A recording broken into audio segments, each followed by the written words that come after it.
Hello, welcome back to the Villa View. It's time for the AVFC STATTO preview show. It's 6th against 3rd as Villa take on Newcastle at the weekend. I am joined by the AVFC STATTO, and this show is sponsored by Luke Roper. If you use the code TVV20, treat yourself to some Luke Roper goods and you'll get 20% off everything they have to offer. Dale, I was just saying to you before we came on, well excited for this game at the weekend. Probably the most excited I've been to go to Villa Park for a long time. Just feel really euphoric about the fact that it's 6th v 3rd, and it's not like Villa playing Man U or Villa playing one of the real big boys over the years. It's two teams whose managers have come in and transformed their size, and I'm just so excited for the game of the weekend. I think it's going to be such a good game. It's a big one, isn't it? Yeah. Yeah. And normally, like with Villa, if they're playing a big game, we think, okay, this is where we stumble. But I feel like under Unai Emery, we're sort of getting over that week on week, aren't we? And I think, I'm predicting a draw. I think, but no, it should be a cracker. Yeah, I think the same. I think it will possibly be a draw. Even if we lose, though, I'm just happy that we're in these big games. You know, we're in the top 6. We're involved in these big games. It's exciting times to be a Villa fan. Exciting times to be AVFC STATTO as well, because I think, especially in the peak Villa side of things, you're struggling to come up with stuff at the moment because everything seems to be going too good, which is very rare as Villa fans. But we'll start with Villa as normal. Let's look at the first stat that you've dug out from the archives this week, Dale. Let's wait for Adam to put it on the screen. There it is. Aston Villa have won their last 3 Premier League home games against Newcastle, all by the same 2-0 scoreline. Excellent start to the statage. That is, Dale. I nearly read it wrong, but that's a great start to the statage. If you got a quiz, I can imagine what the quiz might be. Is it based around this? No. Not for this one, no. Oh, okay. I thought it might be who scored the goals, potentially. Oh, we can do it if you want. In the 2-0 wins. I'm just trying to think now. I've set myself up for a bit of a fall there. Yeah, you can do it if you want. 3 says... Okay, so Connor and... someone scored a header. Who was it? I've set myself up for a right fall here already. Who scored the second goal in that game? So that was 1920 season, wasn't it? Connor scored a free kick. Yeah. And who scored the header? El Gaza. Yep. Scored it. And the next season it was Traore, because I saw the goals today. Yes. The goal today. Watkins. Goal. Yep. We'll mind a bit of that this weekend. A bit of Traore and Watkins. That'd be nice, wouldn't it? Yeah. And then last season we won 2-0, and it was Ings and El Gaza. Correct. Yeah. There we go. Yeah. Excellent. So I set myself a quiz, set myself a challenge at the start of the show. Yeah. And I've been there and I've done it. But yeah, been a good record against Newcastle. But it's probably important to say at this point that Newcastle are not the same team that Villa took on in those 3 games by any stretch of the imagination. It's a different manager for a start and a different ownership from those last 3 wins, isn't it? So yeah, I would say Newcastle are a different team, but also Villa are also a different team as well, I think. True. It's interesting. All those 3 wins come under Dean Smith. So Gerrard didn't actually play Newcastle at home. He played once away, and then the away one with Aaron Danks, the 4-0 one last time out.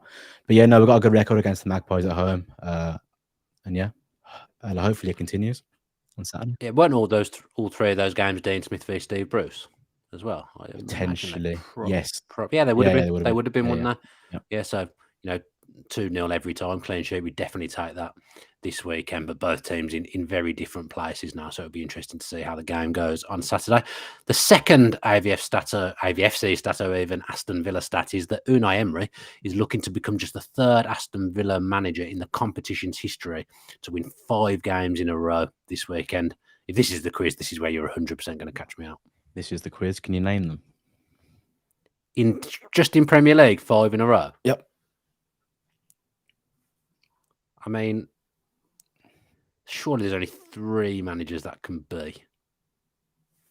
Oh no, because we did have decent spells with other managers. We did, yeah. Can I have the things flashed back up, please? Or can you tell me what the question is again? Yeah, there you go. So 3 all in Premier Leagues, just from 92 onwards to win 5 games in a row. So 2 managers have done that. Yes. John Gregory's got to be one. It's always John Gregory. John Gregory is one, yep. And the second one, I feel like I want to say O'Neill, but I'm not 100% convinced by that. You've got to lock in. And your face is giving nothing. Your face gives nothing away there either. 5 in a row. Could be. I mean, Tom in the chat's not read the question properly because he's put 3 answers down there. I think it could be one of 3. This could. So it could either be Little, I reckon O'Leary might have come close to doing it potentially, or O'Neill. I'll go. I'm not sure we ever did do it under Martin O'Neill. You know, I'm going to go Brian Little. Correct. Yes. Yeah, so Brian Little on Took my November. time. Yeah, Brian Little on November to December 1996. It's beating Coventry, Middlesbrough, West Ham, Southampton, and Wimbledon. And then John Gregory from March to April 1998. Beat Crystal Palace, Everton, West Ham, Coventry, and Southampton. So Unai Emery can become the third manager to do so. I mean, it's so long ago. There's some kind of record. Yeah, there's some kind of record in there in Premier League history. Usually John Gregory is one of the ones that's done it, I would say. I'm pleased I didn't get tripped up by the Martin O'Neill there, because I think a lot of people would have said Martin O'Neill in fairness. I'm happy with that. Good start. There's 2 quizzes, 2 for 2. Well, it's one quiz that you made up, and then the other quiz. Yeah, but I still got it. I still got them all right. That's true. Still got them all right. 2 for 2 on the way. After a poor showing last week on your really hard, impossible 16 answer quiz. I've gone easy this week, haven't I? This is good. This is nice. This is what we like to see. Let's look then at our opponents, Newcastle. Let's look at some stats around them. Newcastle have won exactly 100 Premier League points under Eddie Howe. Lovely. Played 58, won 28, drew 16, and lost 12. I mean, that is from where they came from. I know they've had money to spend, but they haven't been silly with how they've spent money at all. They've been very measured in their approach, and Howe, a bit like Emery, has got the best out of people that were already there. To taken 100 points in 14, 15 months, I presume it's been since Eddie Howe's been there. That's an incredible record. That he deserves so much praise for that. Yeah, he's done super well. What makes it even more impressive is they only won 1 of his first 8 games in charge. Yeah, I'd forgotten that. I saw that in the Athletic earlier on in the week, and I'd completely forgotten that. So that makes it even more impressive. And only 1 Newcastle manager in their history in the Premier League has needed fewer games to reach 100 points with Newcastle. Got to be Kevin Keegan. Kevin Keegan. There you go. Look at this. Kevin Keegan. Look at this. There we go. I'm providing the knowledge. You had some good sleep last night. You cross him in, Dale. I'll knock him in. That's what we do on this show. A few open goal misses last week, but we bounced back this week. Bit of resilience. Yeah, so Kevin Keegan did it in October 1994 in 51 games, which is pretty impressive. You know, it's basically 2 points a game, right? And then Howe did it in 58. So impressive stuff, and they're going well. Well, they came up, Newcastle, back in the day, for any youngsters watching this, when I first started watching football. So they got promoted. I think they finished 3rd in their first season, promoted in the Premier League. And I think Forest did kind of the same thing a couple of seasons or a season after as well. In those days, the leap from the league below to coming up to the Premier League obviously wasn't as big, because teams could just come up and finish in the top 3. Let's look at the second Newcastle stat then that Dale has dug out for us. Newcastle are currently on a 5-game winning run in the Premier League, having lost their previous 3 before that. I think that's key, isn't it? People were starting to say, it's come a little bit unstuck for Newcastle. They picked up a few injuries. Guimaraes got suspended. It felt like they were a little bit distracted by the Carabao Cup final.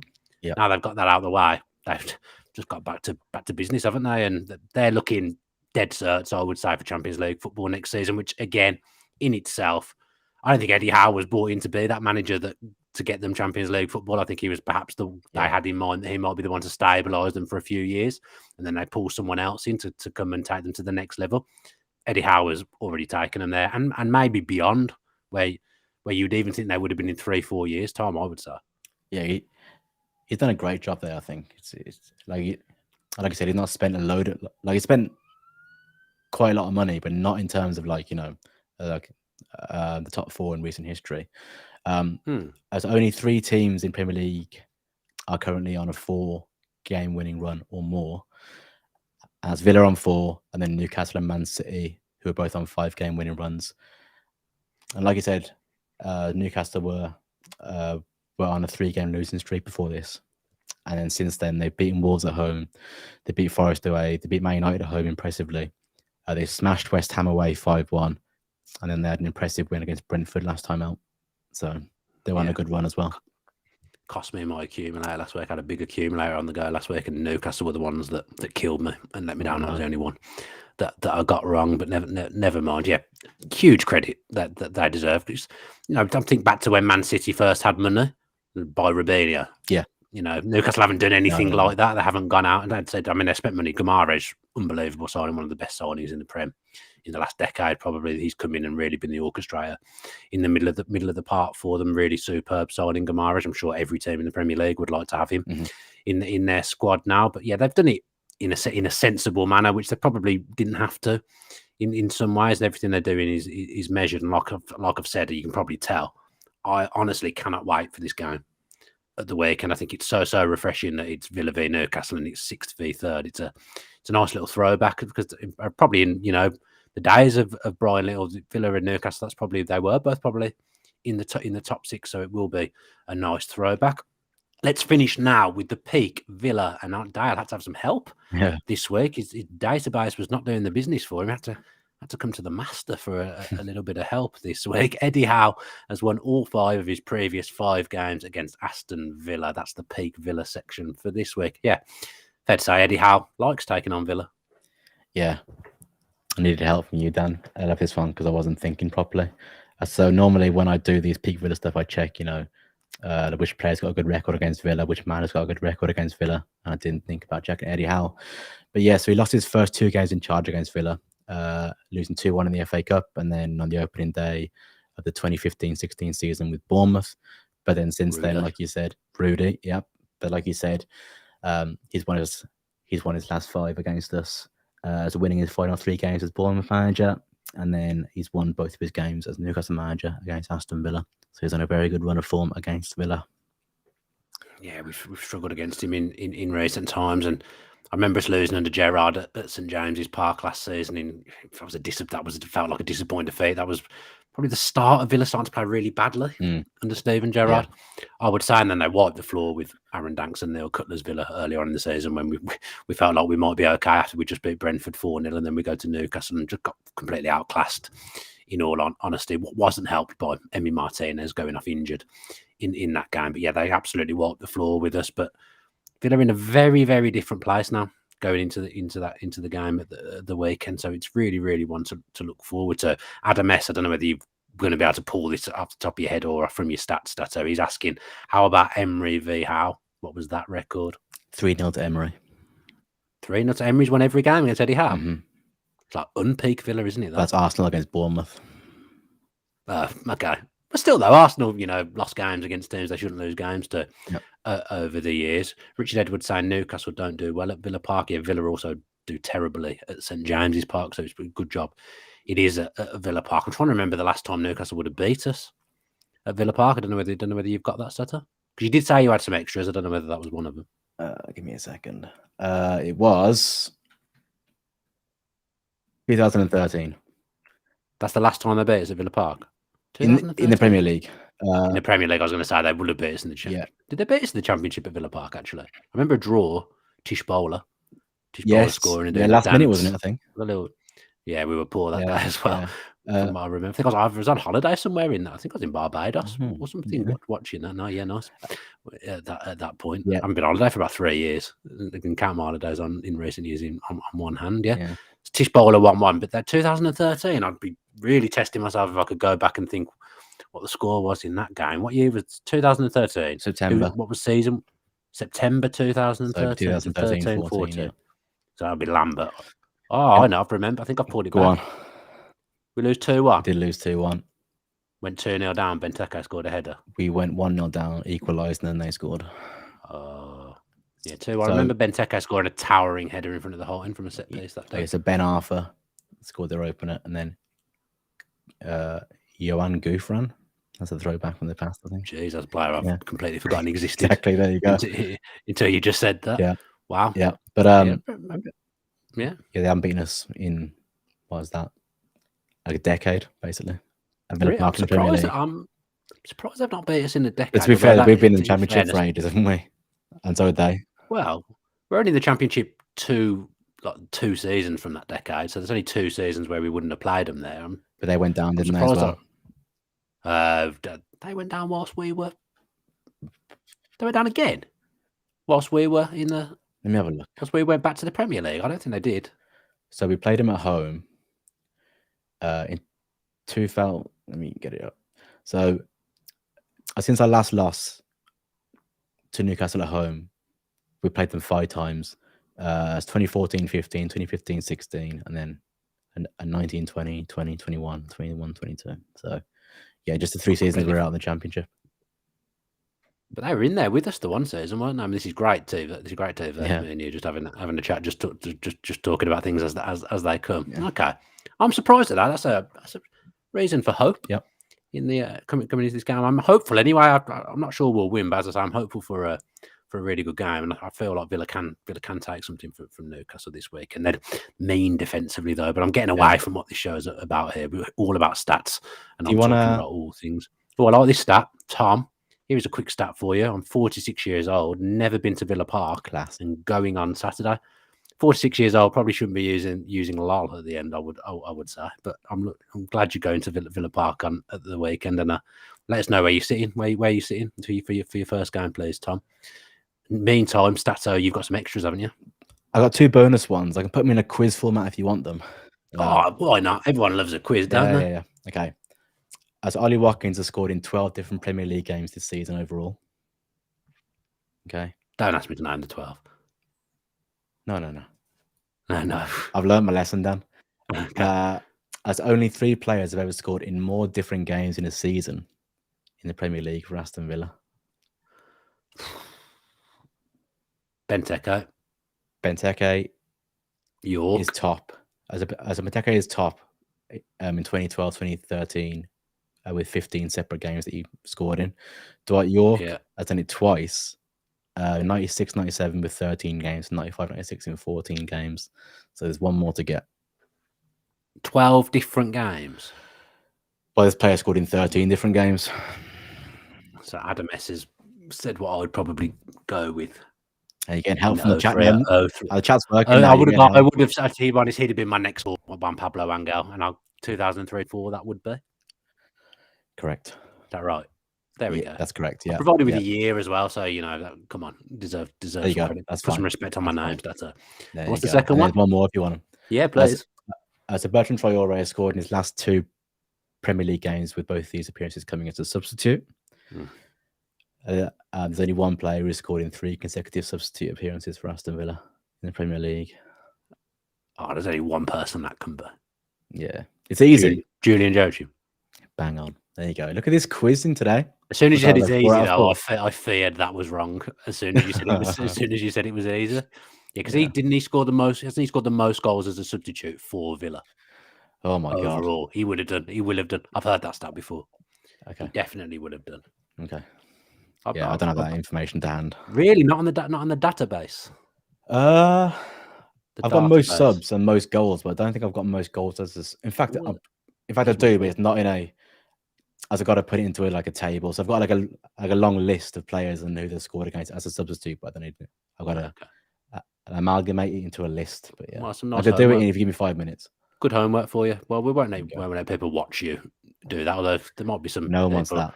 There might be some sad people that would enjoy watching you do your Rain Man stuff, and pulling the stats together. But yeah, that does us for the AVFC STATTO preview show. Hopefully, those that have tuned in live have enjoyed Dales and myself rambling, because we did do a fair bit of that as we were talking on the fly there. So yeah, thank you ever so much for getting involved. What have we got? We've got the match preview show tomorrow with myself and my Sky Sports News colleague Dave Reed doing that. Don't have a time yet though, so I'll let you know on social media when that's going to be. Just waiting on Dave Reed's hectic schedule.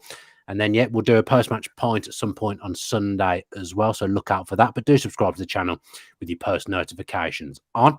Worth giving a shout out to actually the fact that there was a great bit of content from rival podcast Dan Rollinson, the Claret and Blue podcast, the Alan Hutton podcast that they've done. It's so interesting. It's honestly probably my favourite Villa podcast I've ever listened to / watched.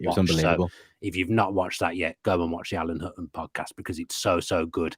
He tells so many different stories and tells them in such a good way. Like, he's so clear in these memories of what he's talking about, and he was there through so many different interesting times, through being in the bomb squad, being relegated, being in the Championship, different owners, different managers. So yeah, it's well worth watching that podcast, because I thought it was so interesting, and obviously Dale thought the same. So go back and watch that. And Villa on tour as well. They went to Middlesbrough, I think, on Easter Monday to check out Aaron Ramsey and Cameron Archer. So if you want to see something a little bit different from them, go and watch their video as well and see what Aaron Ramsey and Cameron Archer were up to on Easter Monday from a Villa on tour point of view. Be back tomorrow, as I said. Thanks to everyone for tuning in live. Thanks to Adam for producing. And as always, up the Villa. Up the Villa.